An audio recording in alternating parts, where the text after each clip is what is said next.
Salut les électros, aujourd'hui nous allons parler de salle de bain et de douche, mais plus précisément de la norme NFC C1500 en électricité. Donc on va voir ce qui est autorisé, interdit dans les volumes, etc. dans la pièce d'eau, la salle de bain. Plus tard, enfin dans une autre vidéo, nous allons revenir sur les douches à l'italienne. C'est un peu plus complexe, donc on fera une autre vidéo pour les douches à l'italienne. Mais aujourd'hui, on va se focaliser sur une baignoire et une douche. Comme tu le vois ici, on est dans une salle de bain qui est relativement petite. Elle doit faire 3 mètres et demi, 4 mètres carrés. Donc ça va être nickel justement pour voir les différents volumes, ce qui est autorisé, interdit, où on peut mettre un sèche-serviette, un éclairage, des éclairages, une ou plusieurs prises, ou voire même des machines à laver, si tu peux mettre que ta machine à laver dans une salle de bain. Donc maintenant, on va voir les différents volumes. Il existe 4 volumes dans les salles de bain. Donc, tu as le volume caché, donc c'est la partie que tu vois sous la baignoire, donc toute la partie sous la baignoire. Tu as le volume 0, donc la partie intérieure, le tour de la baignoire. Tu as le volume 1, donc c'est le tour de la baignoire jusqu'à 2,25 m en partant du bas de la baignoire. Après, tu as le volume 2. Donc le volume 2, tu pars du rebord de la baignoire. Ici, tu rajoutes 60 centimètres. Même chose de l'autre côté. Et au sol. D'ailleurs, tu as le schéma à l'écran.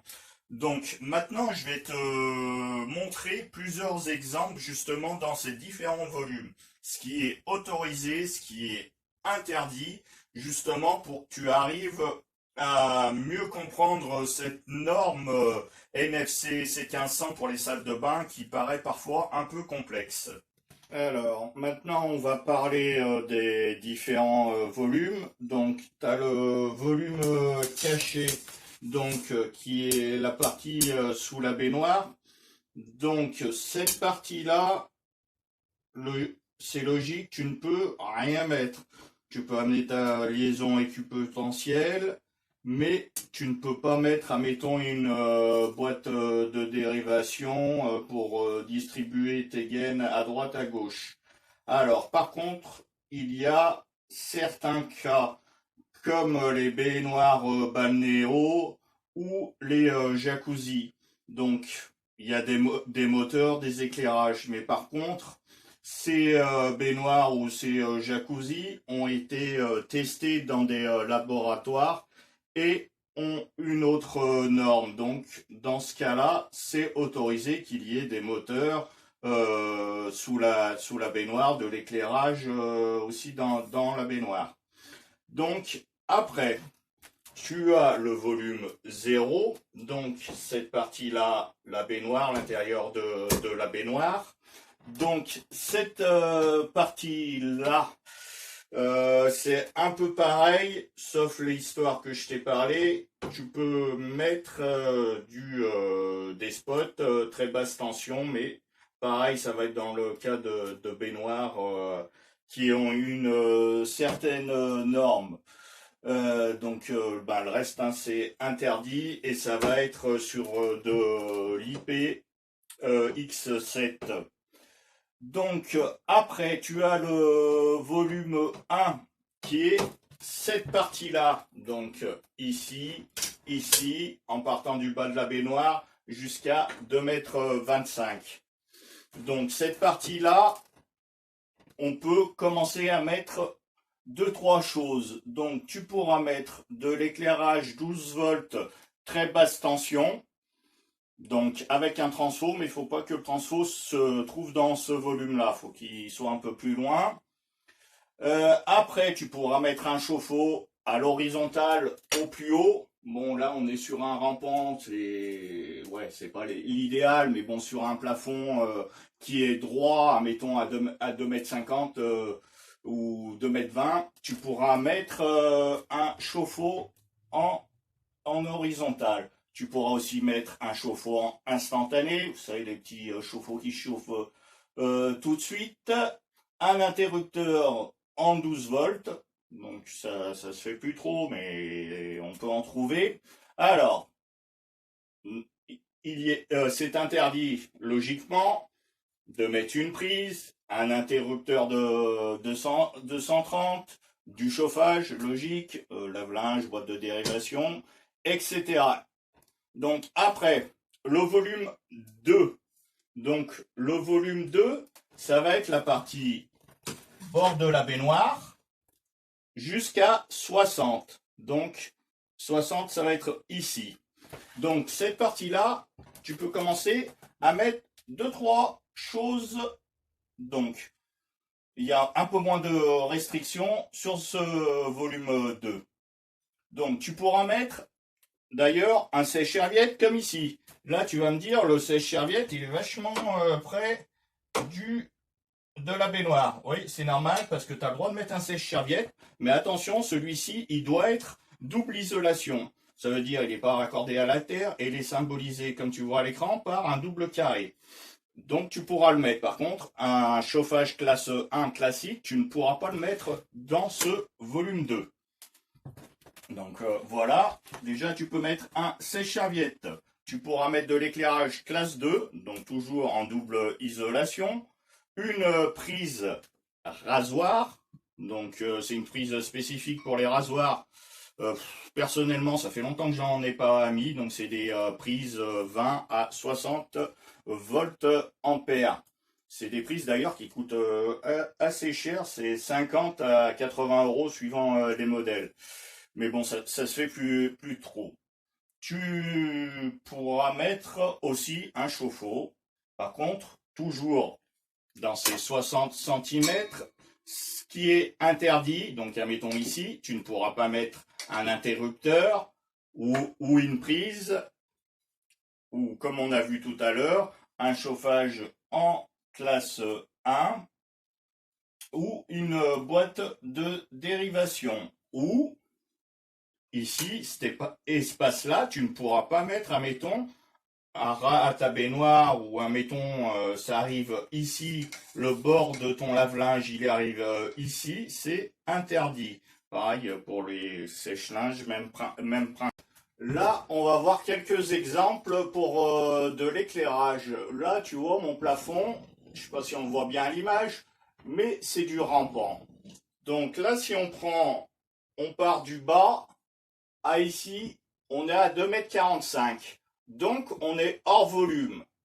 Là, tu peux installer de l'éclairage classique, mais moi, je te recommande de mettre ce genre de spot. C'est un spot étanche IPX5. On ne sait jamais, parce que là, 2,45 m, c'est quand même bas. Un coup de jet d'eau ou quoi, c'est vite fait.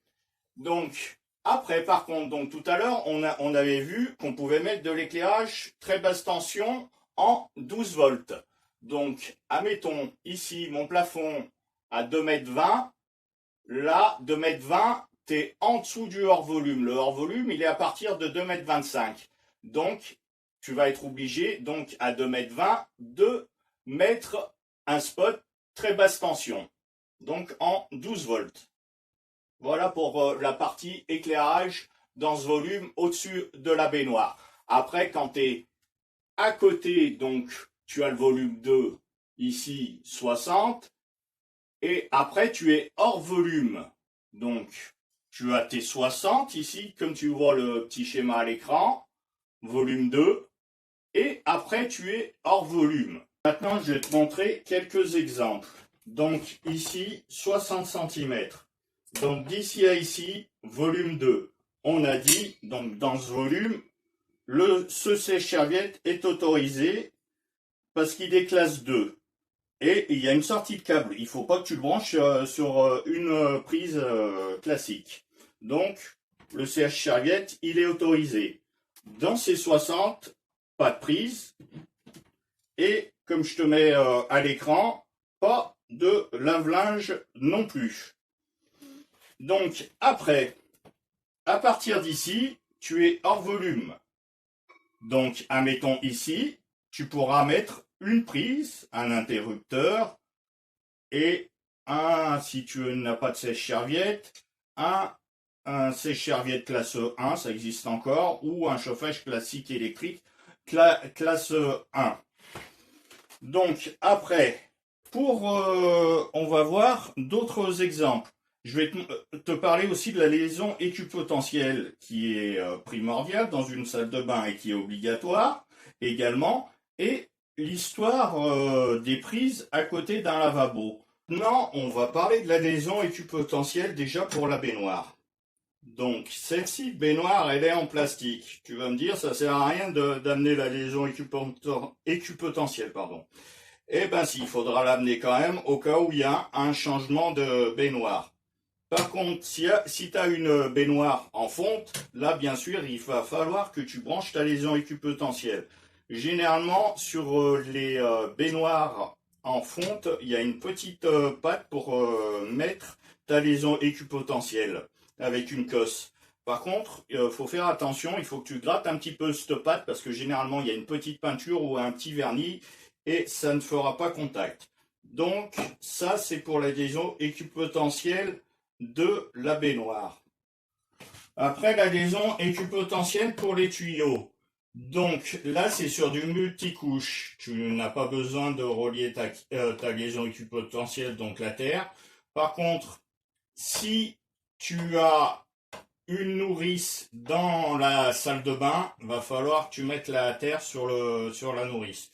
Bon, après, si tu as des tuyaux classiques, donc des tuyaux en cuivre, là, va falloir mettre un collier sur chaque tuyau. Donc, un collier tuyau eau froide, un collier sur le tuyau d'eau chaude. Donc voilà, il va falloir les relier à la terre. J'ai oublié de te parler d'une dernière chose concernant la terre. Donc si tu as des huisseries, portes, fenêtres en alu, même en fer, hein, ça se fait de plus en plus, va falloir que tu emmènes un fil de 5 vissé une cosse sur chaque porte. Enfin, généralement, tu n'as qu'une porte dans une salle de bain ou deux, hein, ça peut le faire aussi. Et sur ta fenêtre, si elle est également en alu, parce que c'est conducteur, donc il va falloir les relier à la terre également. Donc ici, tu vois, tu as une prise qui est pas loin du lavabo. Alors souvent, on croit que la partie là, lavabo, il y a l'histoire des 60 cm. Non, l'histoire des 60 cm ne marche que pour douche ou baignoire. Donc là, tu peux mettre une prise à côté de ton lavabo. Bon, c'est sûr, faut pas que tu mettes la prise ici, hein. Faut être un peu logique. Donc tu laisses un peu d'espace.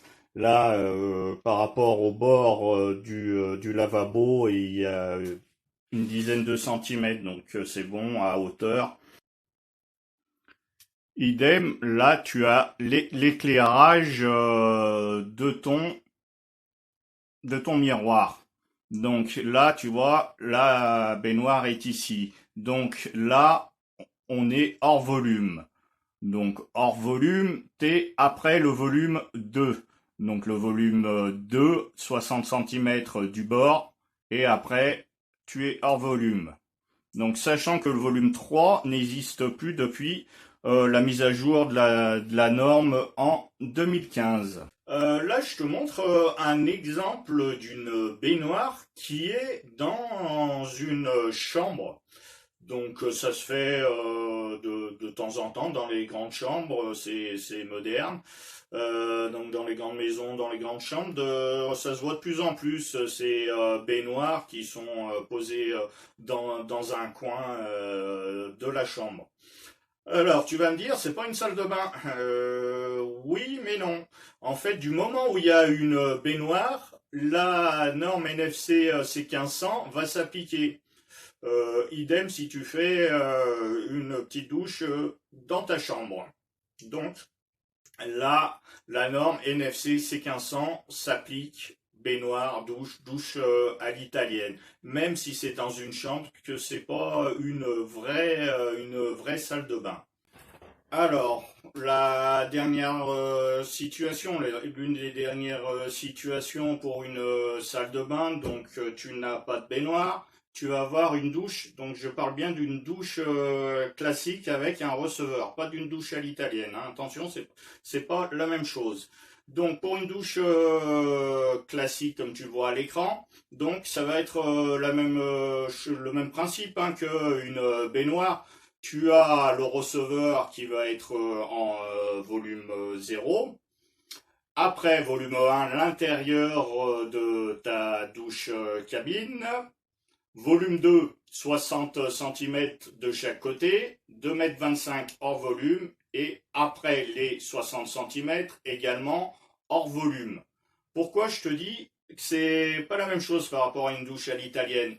On verra sur une autre vidéo la norme pour les douches à l'italienne parce qu'elle est beaucoup plus complexe qu'une douche classique. Parce que souvent les douches à l'italienne, il n'y a pas de receveur. Souvent elles sont ouvertes, elles sont plus grandes, plus larges, etc. Et souvent il y a pas de pare-douche ou de cloison, donc ça va être un peu plus complexe. Mais ça, on y viendra sur une autre vidéo. Et là, je te montrerai une vraie douche à l'italienne pour bien schématiser les différentes situations. C'était la norme NFC C1500 dans les salles de bain. Donc j'espère que la vidéo était claire avec les petites fiches que je t'ai mis à l'écran, les petits exemples, les deux trois astuces que je t'ai montrées. C'est jamais simple de comprendre cette norme NFC C1500 pour la salle de bain. C'est quand même une petite pièce et il y a beaucoup de choses et beaucoup d'éléments à penser pour ce genre de petites pièces. D'ailleurs, n'oublie pas, hein, maintenant, c'est dans toutes les installations, ben, même il va falloir un interdifférentiel aussi dans ton tableau pour protéger ta salle de bain. Donc voilà, j'espère que cette vidéo t'a plu. N'oublie pas de la liker, de la partager. Si t'es pas abonné à la chaîne, abonne-toi. Nous on se retrouve bientôt pour une autre vidéo. Salut!